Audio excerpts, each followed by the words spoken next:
and let's talk about the SweetSpot score. So I'm going to remove the filters, open up to everybody, filter this down top to bottom. My number one golfer in the field is Patrick Cantlay.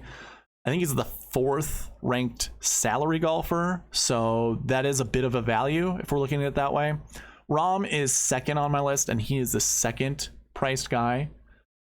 So I think he's priced pretty fairly. And by the way, pricing is extremely soft this week, so building lineups can be really interesting.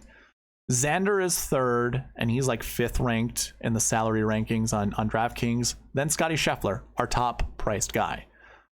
I'm not going to talk about every one of these golfers. I would say we want to look at value. So we want to find some of the cheaper golfers like a Keegan Bradley or a Billy Horschel who are above golfers that are priced higher than them, like Burns, Spieth, Cam Young, Will Zalatoris. If you want to know what goes into my scoring, you can find this on the cheat sheet. I include on the cheat sheet.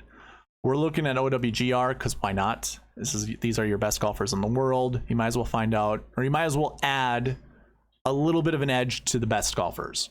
And you can see there's not a lot of point total difference between, you know, the top guy in the field, who gotta be Scotty, right? Yeah, 99.67.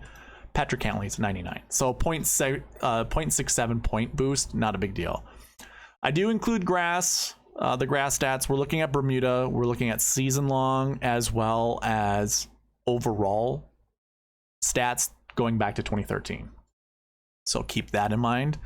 There are no grass 2 stats. All of the numbers are the same for each golfer, so you can just ignore that. Yeah, there are points there, but yeah, you can ignore it. Tournament history, I water down. You know, the best golfers in the field are going to have 50 points added to their score that have a good tournament history here. Some of these actually, I mean, like Tom Kim, now that I look at it, I should probably look into how this is done. I think these are golfers who don't have course history, I imagine. Yes, they do not have course history. So they're getting, I think they're, yeah, you could say this is pretty heavily, it hurts them pretty much, fairly heavily. At least 30 points. You know, like the difference between Tom Kim and say Jon Rahm up here.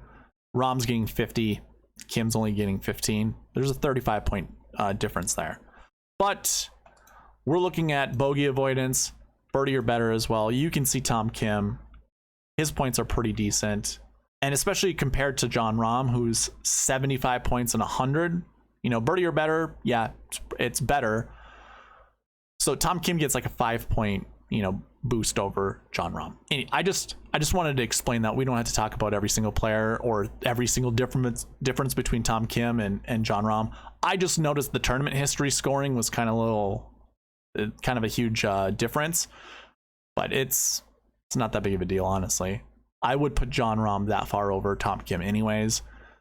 I'm also looking at driving distance because, like I said, the further you hit the ball, the more scoring opportunities you tend to have. We're looking at recent form stats, DraftKings points, average finishing position, which is negligible this week. You can see like there isn't a huge difference between a lot of these golfers. Scoring average, looks like most of them are the same as well. And then we go with season long. So this goes, again, all the way back to the Tournament of Champions from last year. We're looking at average DK points, average scoring, round under 70 percentage, cut made percentage, and their DK top 10 percentage.